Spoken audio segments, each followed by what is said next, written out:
Listen, do you ever feel a deep weariness, a quiet ache that whispers, "Is this all there is?" For decades, you've worn so many hats: mother, partner, caregiver, employee. You've played each role so perfectly that you might have forgotten who you are beneath them all. What if the sacrifices you've made your entire life, the ones you were told were noble, are actually holding you captive? Are you tired of feeling like a supporting character in your own story, constantly putting everyone else's needs before your own? You're not imagining this. A recent Gallup poll found that mothers with children at home report significantly higher daily burnout than fathers. A happiness gap created by these very invisible burdens. This video isn't about blaming anyone, not at all. It's about reclaiming the power you have unknowingly given away for decades. We will explore the practical steps and courageous insights to help you shed the heavy weight of past sacrifices, to finally individuate and find your true north again. If you are ready to stop sacrificing your own soul for others and start charting a course back to yourself, then this journey is for you. It begins now. Listen, it doesn't begin with a grand gesture. It doesn't start with a conscious decision to give yourself away. The strange truth is, the habit of sacrifice begins as a whisper. It's a lesson we learn before we can even spell our own name. Once upon a time, you were a little girl, and you were given a script.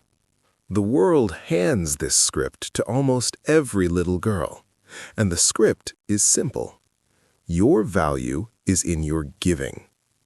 You were praised when you shared your favorite toy, even if it broke your heart.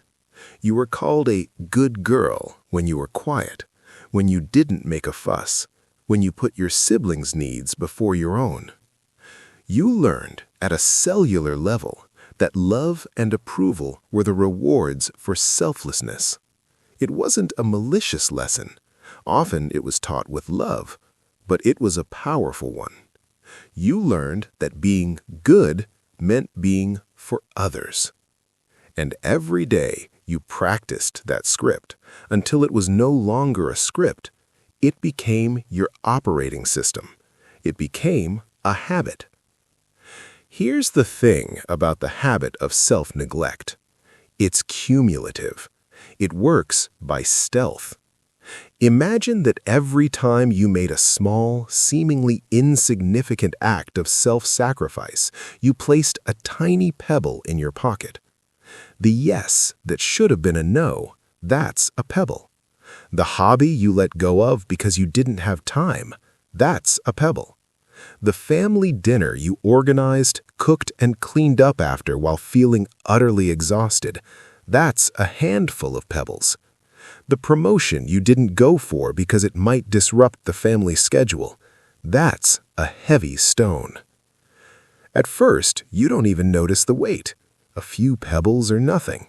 You can still run, dance, live. But what happens after 10 years, 20 years, 30 years? You look up one day and you find that your pockets are full. They are bulging with the weight of 1,000 tiny sacrifices. And you have been walking through your life with this immense, invisible weight, wondering why your back aches, wondering why you were so profoundly tired.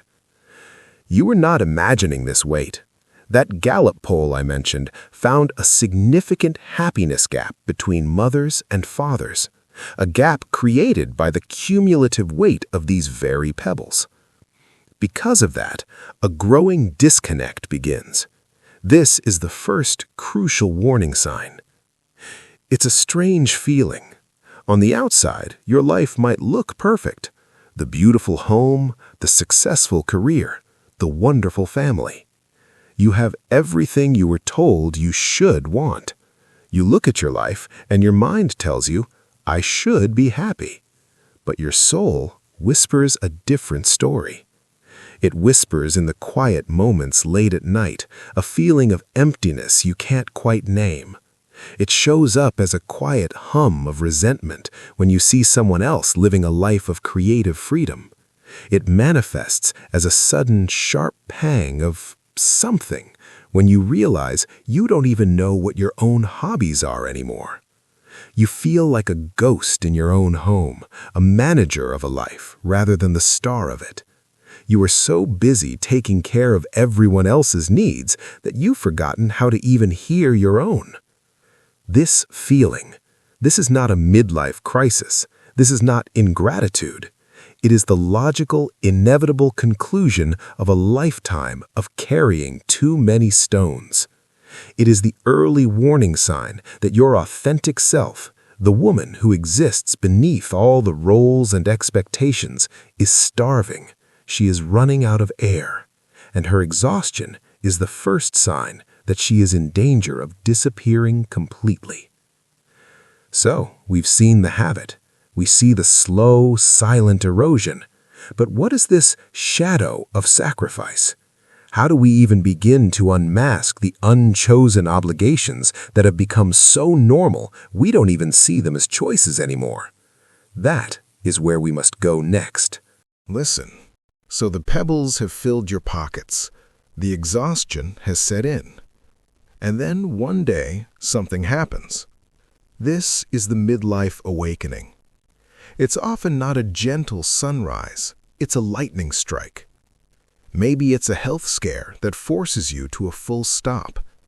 Maybe your last child leaves for college and the silence in the house is deafening. Maybe you look in the mirror one morning and you simply do not recognize the person staring back at you. It is the enough is enough moment. The moment the soul, which has been whispering for years, finally starts to scream. And its scream is simple. What about me? And this scream, it forces you to look at something you have been avoiding for your entire life. It forces you to confront the shadow of goodness. Now, this is crucial. We must make a distinction. There is a world of difference between healthy, chosen giving and the habit of self-erasing sacrifice. Healthy giving is a conscious choice. It comes from a place of fullness. Imagine you have a full cup of water. You can generously pour some of it out to nourish others, and you still have plenty left for yourself. This kind of giving is beautiful. It creates connection. It enriches both the giver and the receiver. But self-erasing sacrifice, that is different. That is when you are pouring from an empty cup. You are giving away the very water you need to survive, and you are doing it not as a conscious choice, but out of a deep, unconscious obligation, a feeling that you have to, a fear of what will happen if you don't. This is not generosity. This is self-abandonment. And this is where the shadow is born. You see, Carl Jung taught us that the shadow is the repository of everything we disown about ourselves. And for the good woman, what does she disown? She disowns her needs. She disowns her desires. She disowns her anger. She disowns her right to say no. All of these powerful, vital parts of her humanity are locked away in the basement of her psyche because they are not nice. And so you think you are being selfless. You think you are just keeping the peace. But the strange truth is, those disowned parts don't disappear. They fester in the dark. The need for rest that you ignored turns into chronic fatigue. The anger you swallowed turns into a quiet, simmering resentment that poisons your relationships. The desire for your own life that you sacrificed turns into that profound sense of emptiness we spoke of. Because of that, the goodness itself becomes your shadow. The very thing you are praised for becomes the source of your deepest suffering.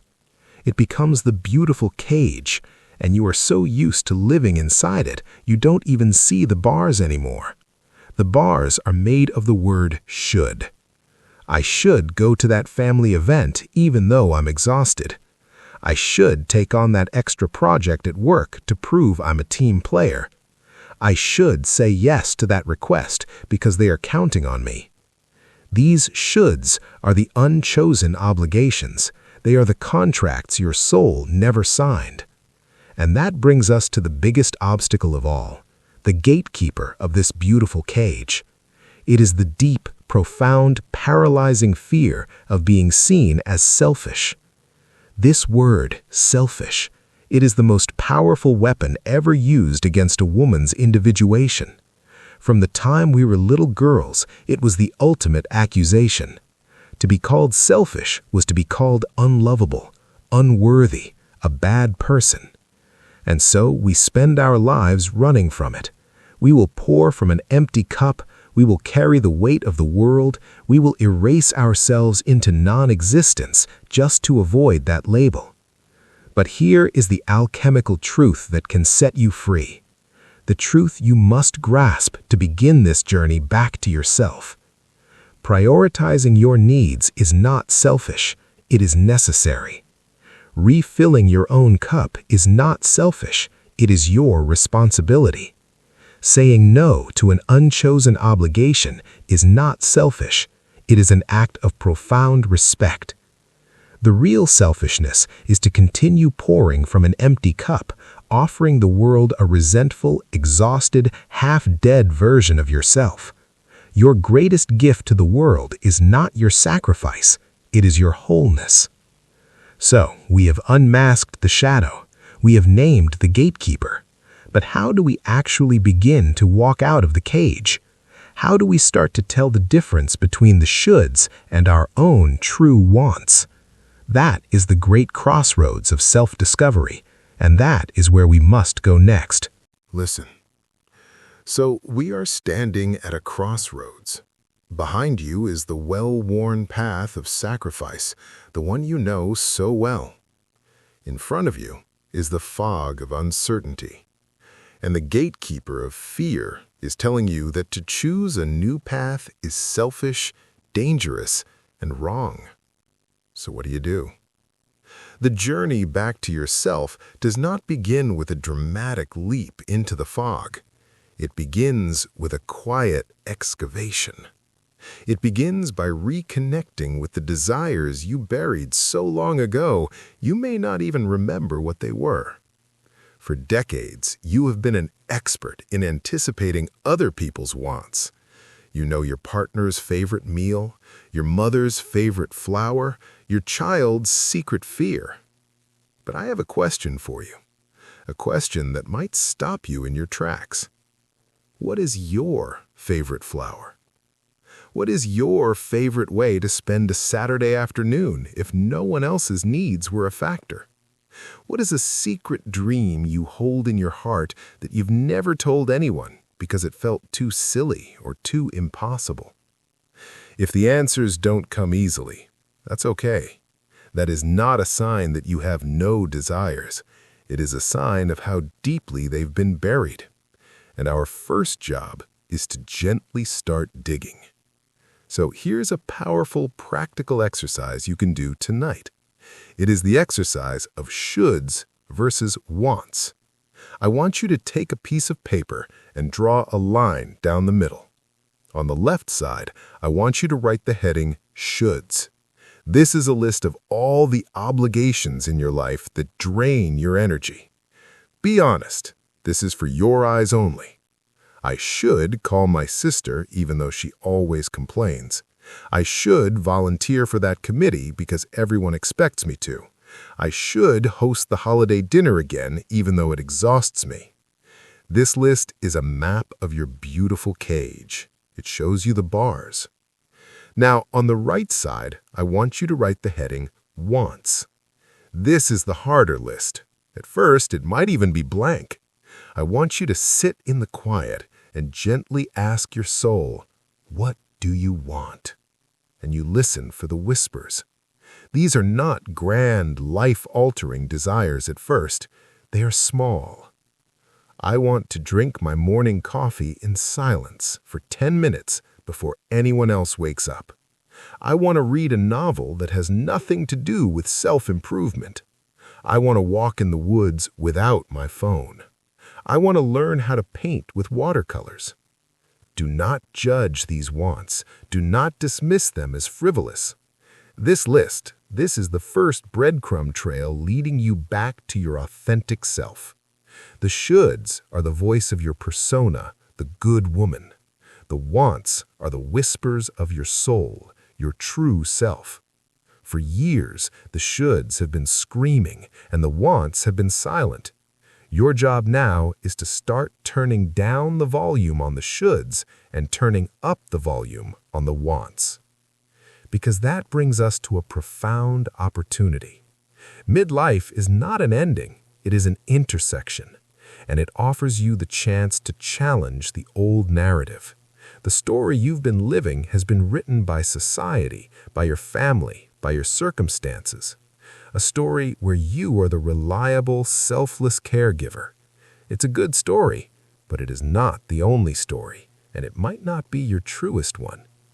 Midlife gives you the permission to become the author of your own next chapter. Think about it. The roles that once consumed you are shifting. Your children may need you less. Your career might be stable. Your parents' needs may have changed. The very structure of your life, the one that demanded so much sacrifice, is naturally creating empty spaces. And the question is, what will you fill those spaces with?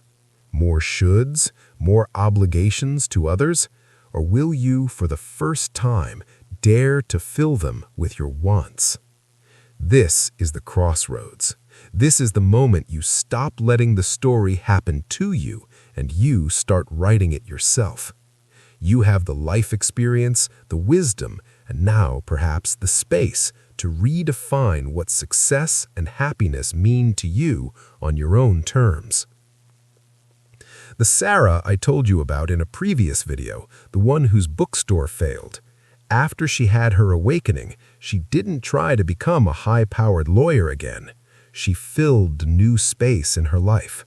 She started a small, free weekly writing group in her community. It didn't make her rich, but it made her whole. She filled the space with a want, not a should. So we have unearthed the desires. We see the path forward. But how do we actually navigate it? How do we start saying no to the shoulds without burning our lives to the ground? That requires the most courageous and practical skill of all, the art of the loving boundary. And that is where we are going next. Listen, so we have the two lists, the shoulds and the wants. We see the cage and we hear the whisper of freedom. But how do we actually pick the lock? How do we begin to navigate this reclaim without causing chaos in our lives? This is where individuation becomes practical. It begins with the single most courageous and powerful tool in the Good Woman's Recovery Kit. It is the art of the loving boundary. Here's the thing. For years, you've thought of boundaries as walls, as something harsh, selfish, and divisive. But that is a profound misunderstanding. A boundary is not a wall you build to push people away. A boundary is a gate you build to decide who you let in and when. It is not an act of rejection. It is an act of self-preservation. It is you finally saying, "My energy is a finite and sacred resource. I will no longer give it away indiscriminately." And the most basic form of a loving boundary is a simple two-letter word that you have likely been afraid of for your entire life. The word no. Let's reframe this. Every time you say no to something that drains you, you are not being difficult.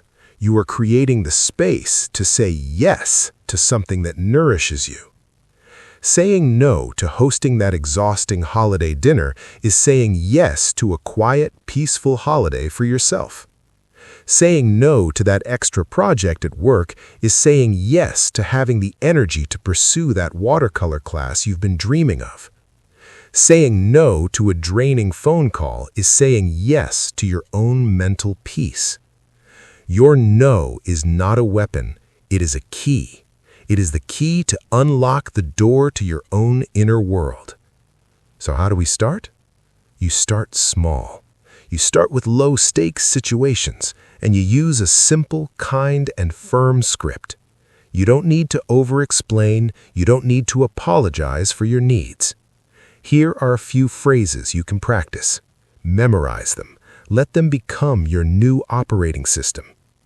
When asked to do something you don't have the energy for, thank you for thinking of me, but I'm not able to commit to that right now.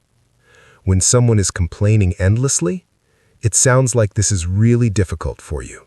I only have 5 more minutes to talk, but I am listening. When you just need space, I'd love to connect, but today I'm taking some quiet time for myself. Can we reschedule for next week? The first time you say these words, your heart might pound. The good girl inside you will scream that you are being selfish. That is normal. Breathe through it. You are not being selfish. You are being sovereign. And that brings us to the final crucial step in this practical reclaim. You must begin to cultivate a self-first mindset. This is not a mindset of selfishness. It is a mindset of sustainability. It is the logic of the oxygen mask on an airplane. You must put on your own mask first before you can effectively help anyone else. For decades, you have been trying to save everyone else while you yourself were suffocating. A self-first mindset is the radical act of giving yourself permission to breathe. What does this look like practically? It looks like scheduling your wants into your calendar with the same seriousness you schedule a doctor's appointment. That 10 minutes of silent coffee in the morning, it's a non-negotiable meeting with your soul. That walk in the woods, it's a critical strategy session with your inner compass. It looks like starting your day by asking, what do I need today? Before you ask, what does everyone else need from me? This is a slow, gentle rebellion. It is not about abandoning the people you love. It is about finally including yourself in the circle of your own care.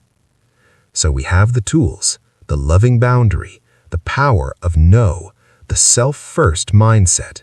But what happens when we use them?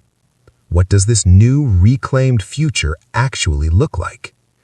That is the final piece of our journey together. Listen. So what happens now?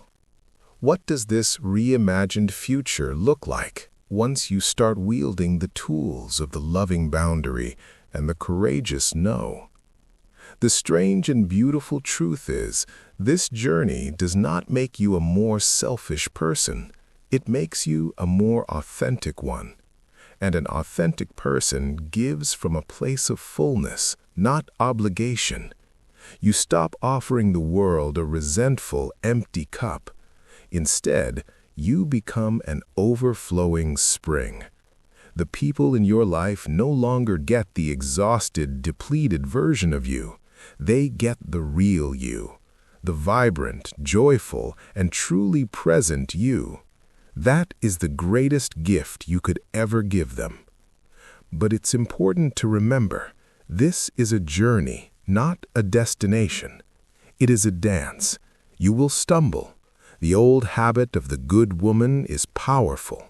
There will be days you say yes when you mean no. There will be moments when guilt creeps back in. And in those moments, you must offer yourself the one thing you have so generously given to everyone else your entire life: compassion. You simply notice without judgment, and you gently guide yourself back to your own true north, back to the quiet hum of your inner compass. Because that is the ultimate reward. It is the profound peace of living a life that is finally in alignment, a life where your choices are not driven by the loud noise of external expectations, but by the quiet, steady whisper of your own soul. It is the quiet confidence of knowing who you are, what you need, and having the courage to honor it. Your most authentic self is not waiting to be created. She has been there all along, buried under layers of noble sacrifice. Your only job now is to let her breathe. If you are ready to commit to this journey, to start listening to your own inner compass, I invite you to declare it. Share in the comments the simple words, "My compass." Let this space be a testament to the women who are bravely choosing to find their way back to themselves. And this is a profound first step. After reclaiming ourselves from the roles we play for others, we must turn inward to the forgotten parts we've left behind. If you wish to continue this journey, in the next video, we will meet the unseen woman and learn how to integrate the fragmented pieces of our own feminine psyche. Thank you for your courage.